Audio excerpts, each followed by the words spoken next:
आप लोगों को बता रहा था इससे पहले कि हमारे पास अगर आप नोट करें तो ये वाले क्वेश्चंस जो हैं वो आपके पास प्रैक्टिस क्वेश्चंस हैं।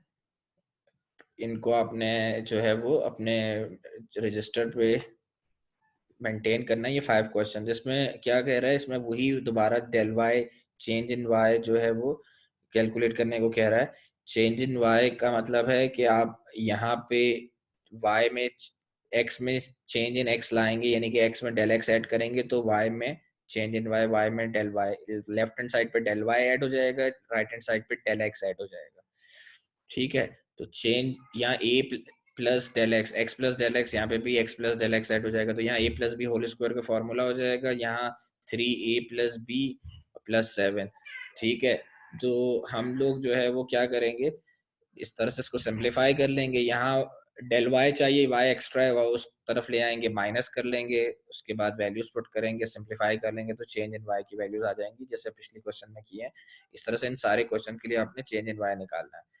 अच्छा, इस केस में हमारे पास क्या है, हमारे पास कॉटन किंग से रिलेटेड उनकी एक जो है वो कंटेंट डिस्कस हुआ है कि the cotton king is a newly established company in the field of textile. They produce fine quality cotton and sell it at the price of $12 per metre.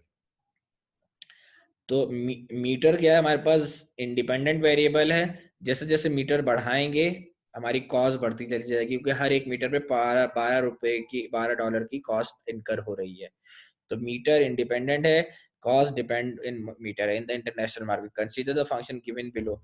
तो मैं ये कह रहा था कि ये जो एम लिखा हुआ है, ये इस मीटर, ये आपकी फिक्स कॉस्ट है 1,20,000, और प्लस हर एक यूनिट पे हर एक मीटर के हिसाब से $3.8 की कॉस्ट बढ़ती रहेगी। तो मैं ये कह रहा था कि कॉस्ट क्वांटिटी पे डिपेंड कर रही है, क्वांटिटी की जगह का हमने क्वांटिटी ऑफ मीटर्स कह दिया, तो इसको हम एम भी कह सकते हैं। जनरल फॉर्म में एक्स कहते हैं या क्यू कहते हैं, क्वांटिटी को एक्स कहते हैं, लेकिन यहाँ हमने राइट हैंड साइड पे एम लिखा हुआ है तो हम cost is dependent on M भी कह सकते हैं, या cost is the function of M भी कह सकते हैं। ठीक है, इसी तरह से revenue is the function of M भी कह सकते हैं। खैर मैंने इसको अभी जनरल फॉर्म में ही रखा हुआ है वापस, जिस फॉर्म में था। ठीक है, लेकिन आपके आपकी अंडरस्टैंडिंग होनी चाहिए कि आप इसको इसी वेरिएबल से भी रिप्लेस कर सकते हैं।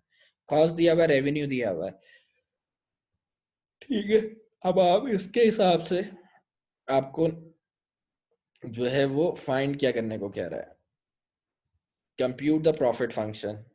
ए में कह रहा है प्रॉफिट, तो प्रॉफिट क्या होता है, रेवेन्यू माइनस कॉस्ट।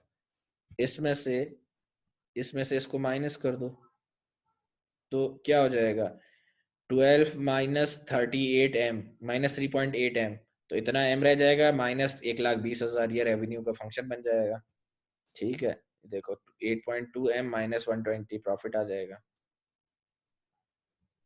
8.2 कैसे आया, हमने इसमें से कहाँ गया, सॉरी, 12 में से 3.8 माइनस कर दिए तो हमारे पास आंसर कितना बचा, हमारे पास आंसर बचा 8.2, और प्लस का था तो इधर जाके माइनस का हो गया। ठीक है, उसके बाद क्या कह रहा है, how much profit is earned if 15,000 meters are sold in January 2016। ठीक है, 15,000 मीटर्स, तो प्रॉफिट कितना आएगा। तो जो हमारा अभी रिजल्ट आया था प्रॉफिट का ना, उसी में एम की जगह 15,000 पुट कर लें।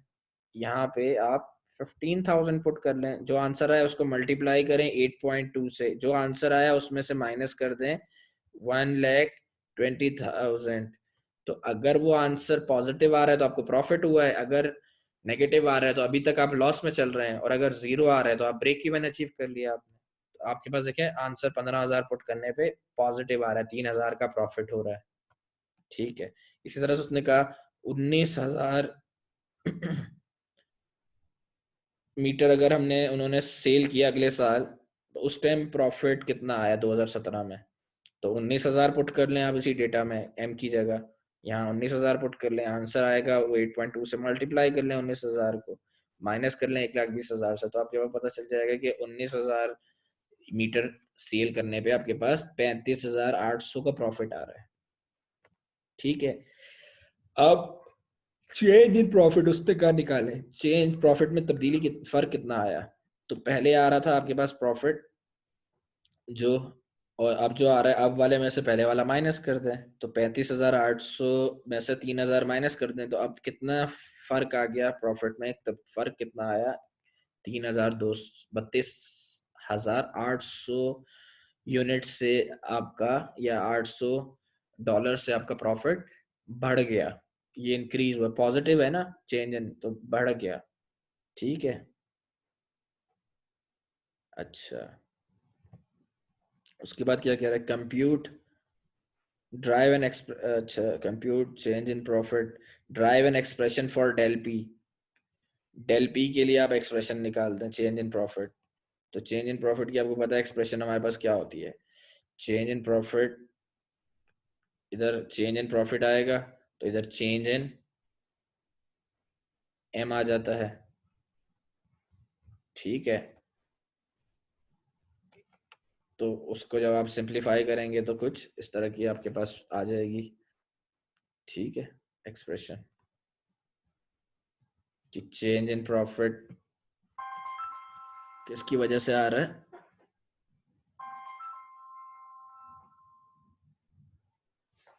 ठीक है, तो ये इस तरह से आपका रिजल्ट आ जाएगा। उसके बाद हम देखेंगे जो है वो, उसके अलावा हमें क्या कहा हुआ है, एफ पार्ट में देखते हैं, compute change in profit using change in. ठीक है, तो अगर हम चेंज इन उसके रिस्पेक्ट से देखेंगे तो आप इसको सिंप्लीफाई कर लें, जो वो एक्सप्रेशन पीछे वाली दी हुई है उसी एक्सप्रेशन से सॉल्व करेंगे आप, तो आपके पास चेंज इन एम कितना आ रहा है, चेंज इन एम मीटर कितने का आया है, 4,000, ये देखें y2 माइनस y1 कंपेयर करें, 4,000 का फर्क आया है, उसके हिसाब से कितने का डिफरेंस आ गया, 32,800 का। ठीक है, और ये आपने खाली जो है वो एक्सप्रेशन वाइज लिखा था कि 8.2 में जो भी हमारा जो है 8.2 है उसके अंदर उसको मल्टीप्लाई कर दें जितना चेंज इन मीटर आया, तो 4,000 ही आया था चेंज। ठीक है, तो चेंज इन प्रॉफिट इतने का आ गया था।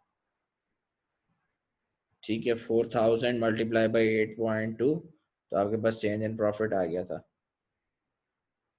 क्लियर है,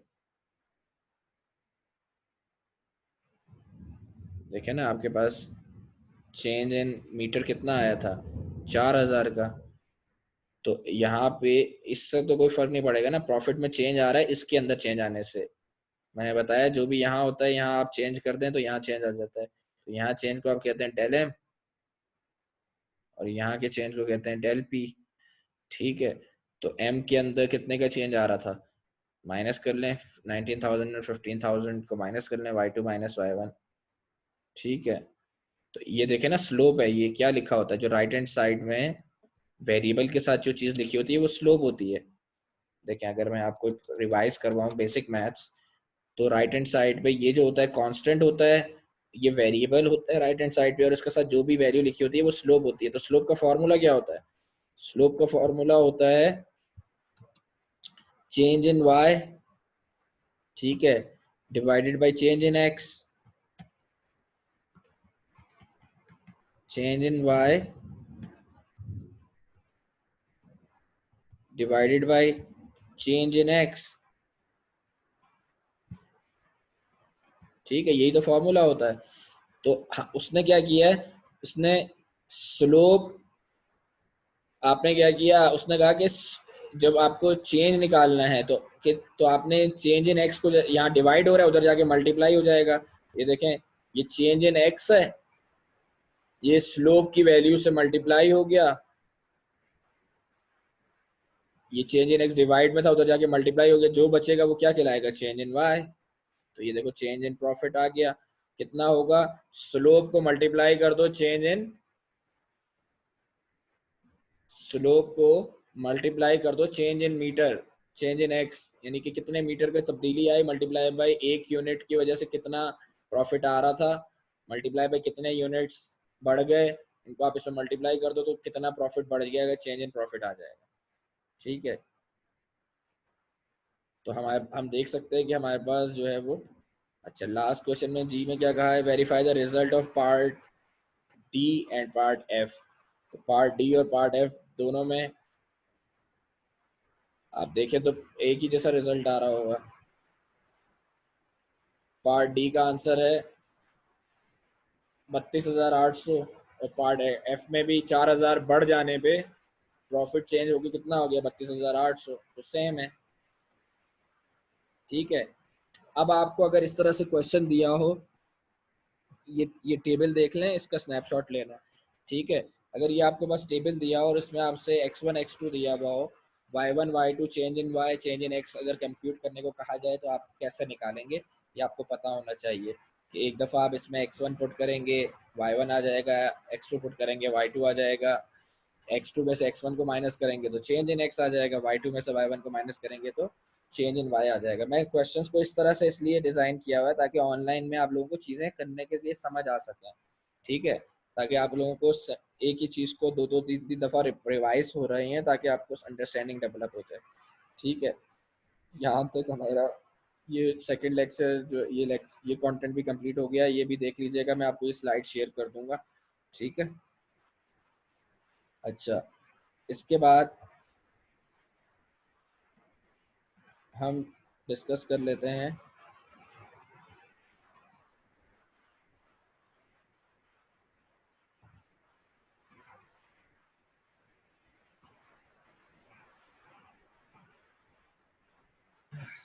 लिमिट्स। लिमिट्स डिस्कस कर लेते हैं हम। लिमिट्स हमारे पास क्या होती हैं? ठीक है, limit is a certain value to which a function approaches. ठीक है, finding a limit usually y means finding what value of y is as x approaches a certain number.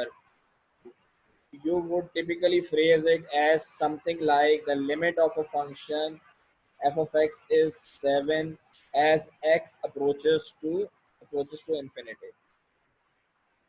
Limits को मोस्टली कैसे राइट कर रहे होते हैं हम? एक मिनट में अगर आपको दिखा सकूं तो इसमें हमारे पास, हाँ इस तरह से। अब देखें ये जो लिमिट लिखा हुआ है इसको पढ़ते कैसे हैं, वो उसने इसकी अंग्रेजी लिखी हुई है कि इसको रीड कैसे करते हैं। इसको रीड ऐसे करते हैं कि वो ये कह रहा है कि व्हाट इज, हमें बताएं limit of the function, function का नाम इस टाइम y है, limit of the function, what is the value of this function y, what is the value of this function y when its limit, that is the value of independent variable x approaches towards 2। approaches towards 2 का क्या concept है वो मैं बता देता हूँ आपको। For example ये कह क्या रहा है लिमिट, ये देखें, ये मेरे पास एक ग्राफ है, थोड़ी देर के लिए समझ लेंगे, ये मेरे पास ग्राफ है और इसमें इस तरह से कुछ ग्राफ बना हुआ है मेरे पास। ठीक है, कुछ भी ग्राफ होगा। ठीक है, अब अगर मैं इसमें ये कह रहा हूँ, ये मेरा एक पास एक पॉइंट है जिस पॉइंट का नाम है 2, इस पे यहाँ वैल्यू है हमारी x की value 2, x is equal to 2। जब मैं लेफ्ट हैंड साइड और राइट हैंड साइड या किसी एक तरफ या दोनों तरफ से अपने ग्राफ में, अपने फंक्शन ग्राफ को फंक्शन कह रहा हूँ, अपने फंक्शन में को मेरा फंक्शन 2 की तरफ अप्रोच कर रहा है, 2 हो नहीं गया है, 2 के करीब तर आ रहा है, 2 की तरफ बढ़ रहा है। ठीक है, 2 की तरफ जब मेरा x की वैल्यू, मेरे लिमिट यानी कि मेरे जो है वो मेरे फंक्शंस की इंडिपेंडेंट वेरिएबल की वैल्यू जब 2 की तरफ अप्रोच होगी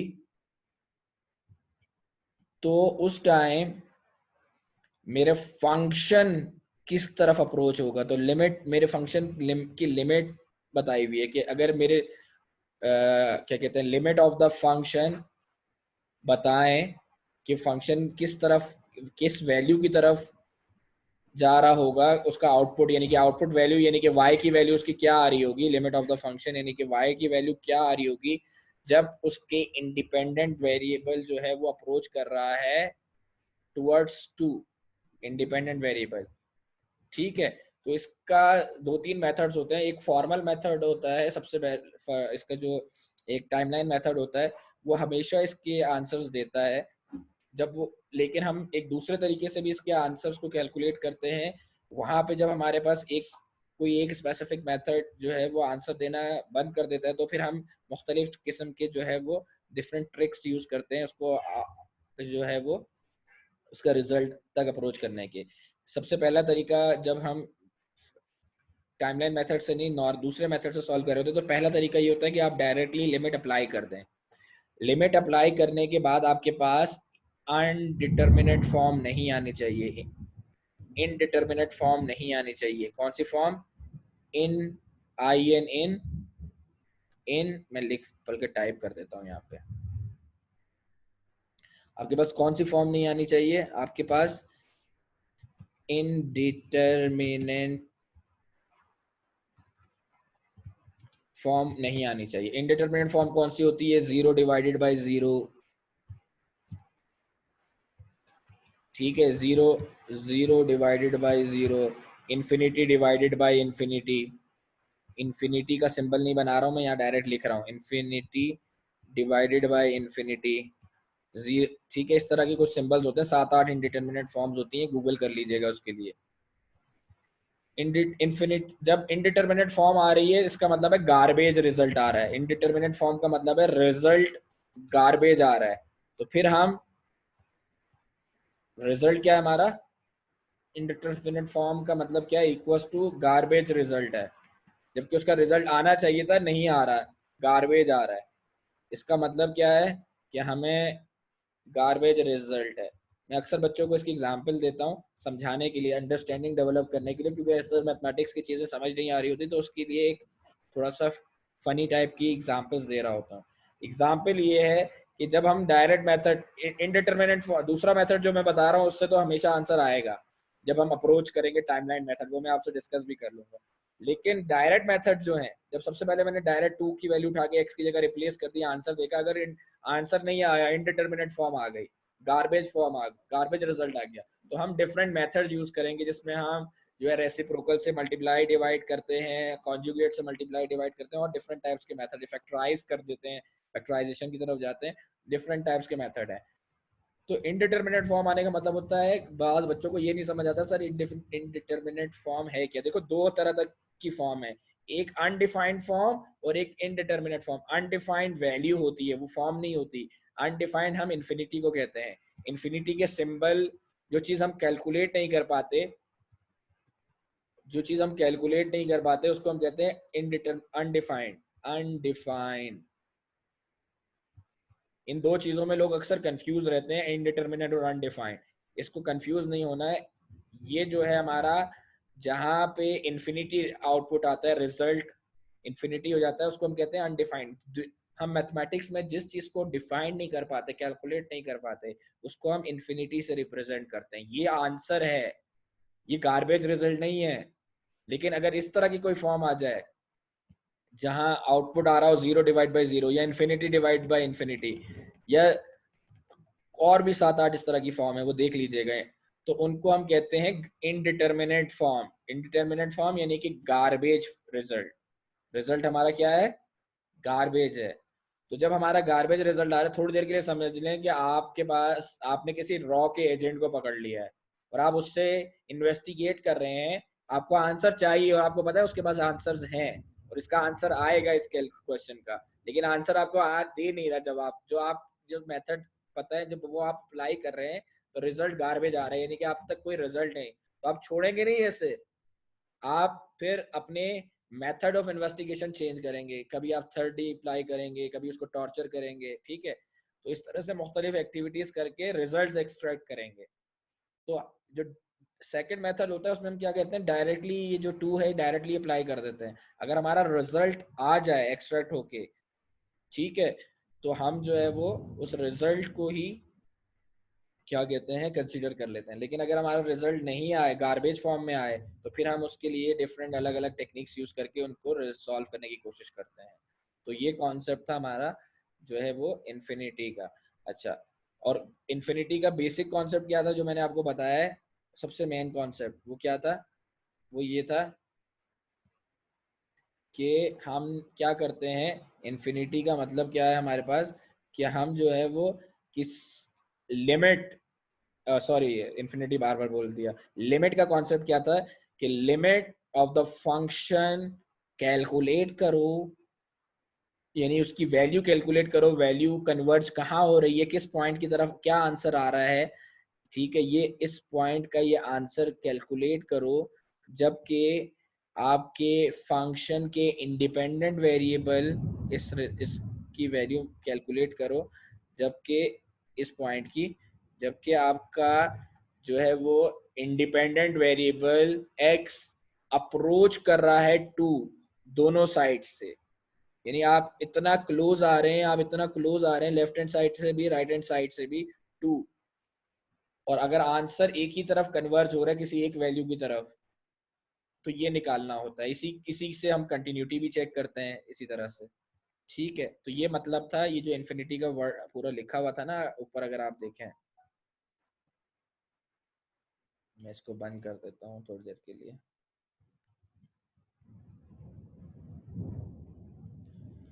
तो ये जो हमारे पास यहाँ आपने नोट किया होगा, ऊपर शुरू में लिखी हुई थी एक डेफिनेशन,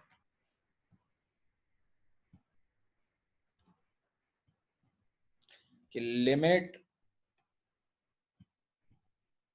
ठीक है, कहाँ गया, limit is a certain value to which a function approaches,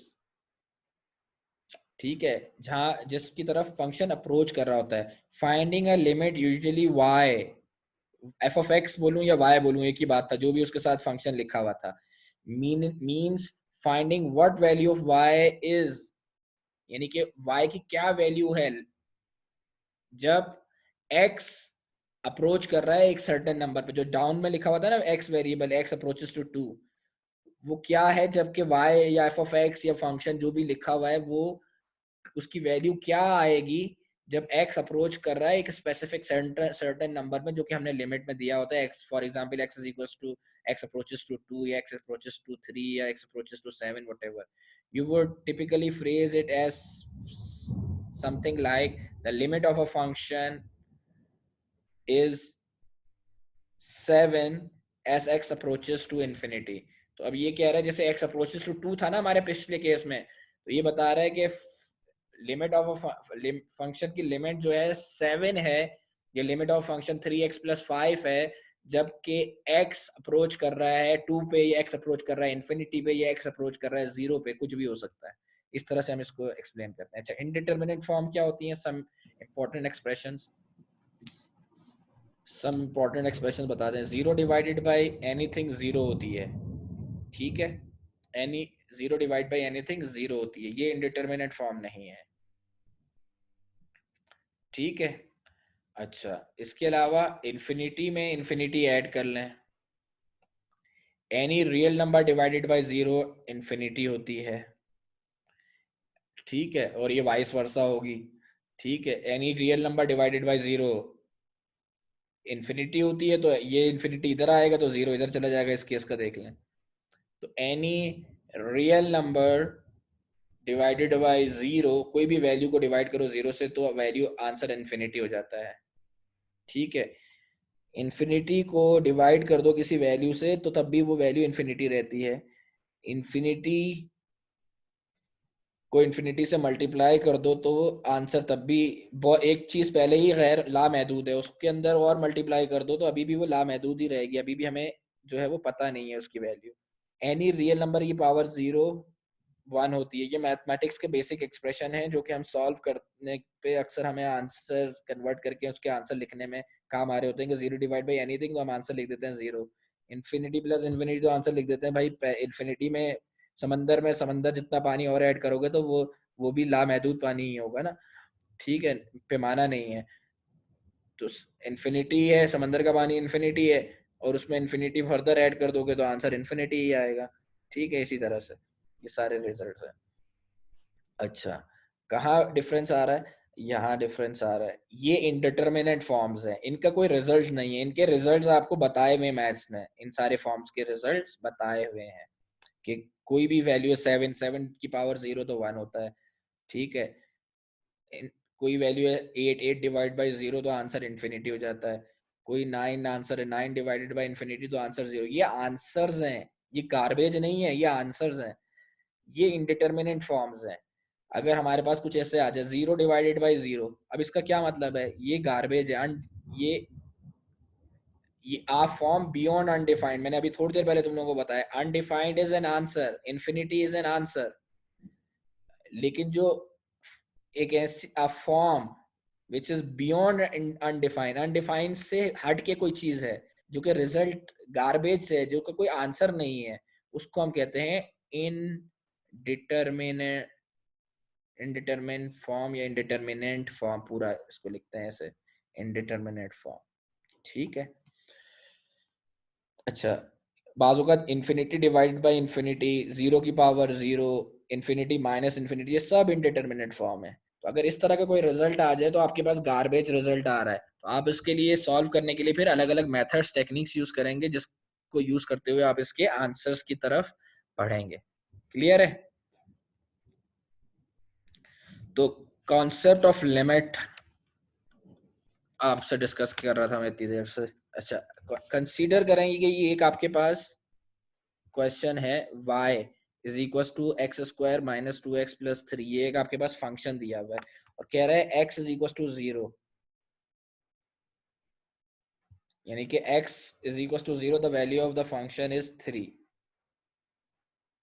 कह रहे जब x तकरीबन अप्रोच करेगा 0 की तरफ तो value of the function is 3, ठीक है। तो इसका लिमिट एक्चुअली इसने बता दी है, लिमिट ऑफ द फंक्शन, इसकी जगह इसने अगर यहाँ लिख देता मैं, तो limit where x approaches to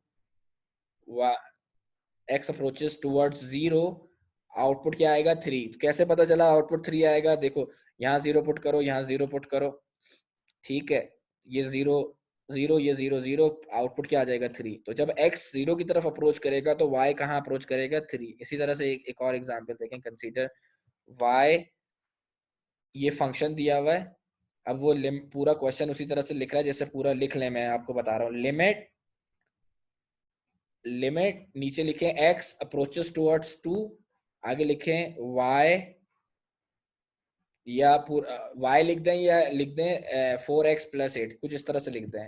देखें, limit, limit of the function,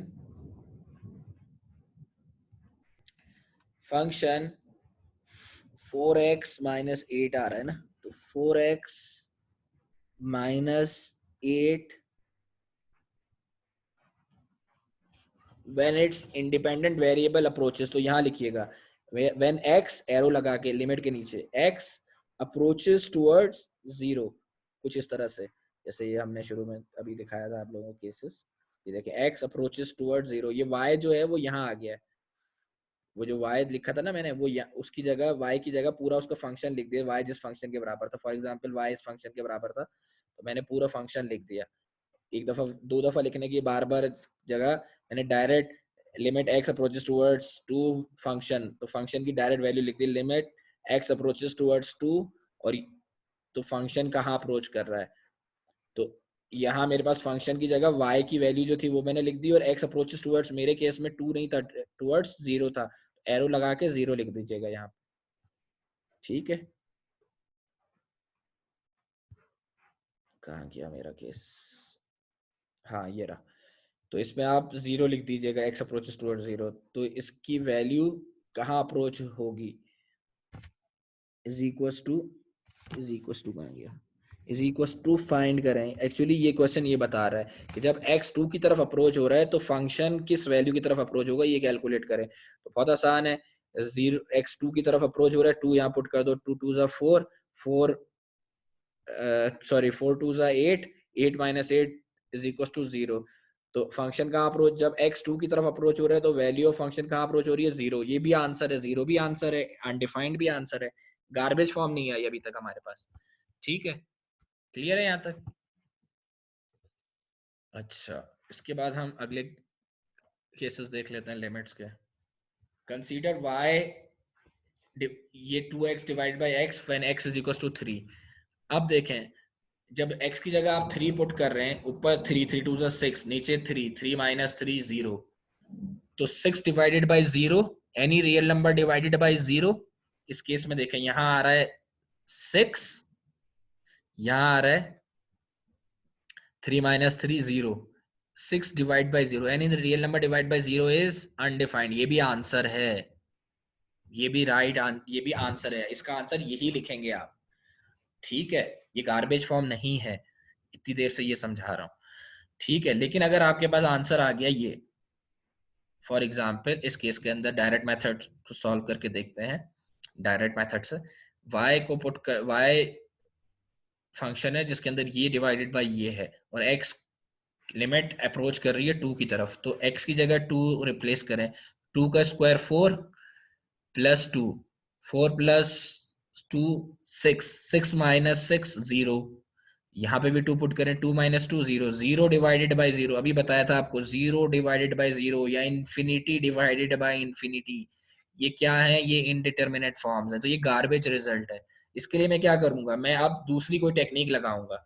मैं या तो जो है वो फैक्टराइज करूंगा, या कॉन्जुगेट से मल्टीप्लाई डिवाइड करूंगा, मुख्तलिफ मेथड्स हैं जो कि मैं अप्लाई करूंगा।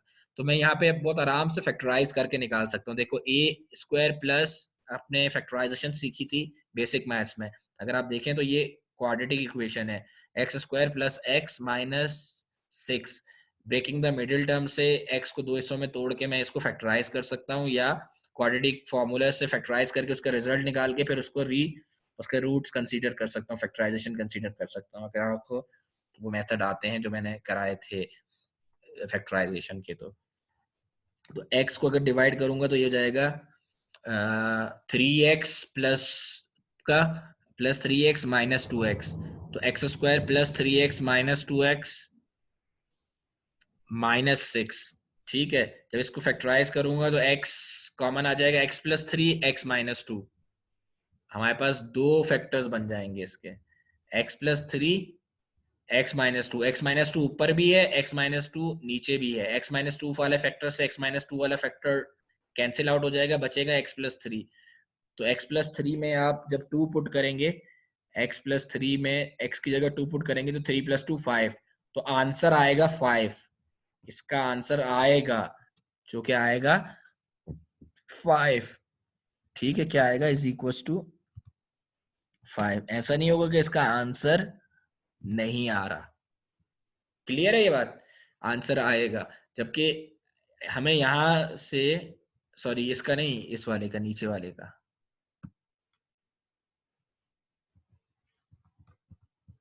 इसका आंसर आएगा दैट इज 5। जबकि पहले इसका आंसर नहीं आ रहा था, गार्बेज रिजल्ट आ रहा था, तो हमने अपने तरीके चेंज किए, इन्वेस्टिगेशन मेथड्स डिफरेंट किए, तो आंसर निकल आया कि भाई वो कहाँ का एजेंट था।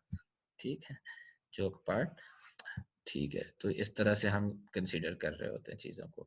ये होता है इनडिटर्मिनेट फॉर्म जब आती है, एक तरीका तो ये होता है कि हम जब उसको इनडिटर्मिनेट फॉर्म आ रही है तो हम जो है वो डायरेक्ट मेथड से इनडिटर्मिनेट फॉर्म आ रही है तो हम उसको जो है वो फॉर्मल मेथड से सॉल्व कर ले, या इनडायरेक्ट मेथड, डायरेक्ट मेथड से जब आंसर नहीं आ रहा तो फॉर्मल मेथड की जगह जो है वो कभी उसका, जैसे मैंने अभी आपको बताया कि फैक्टराइज किया या कॉन्जुगेट से मल्टीप्लाई डिवाइड किया, वो तरीके से सॉल्व कर लें।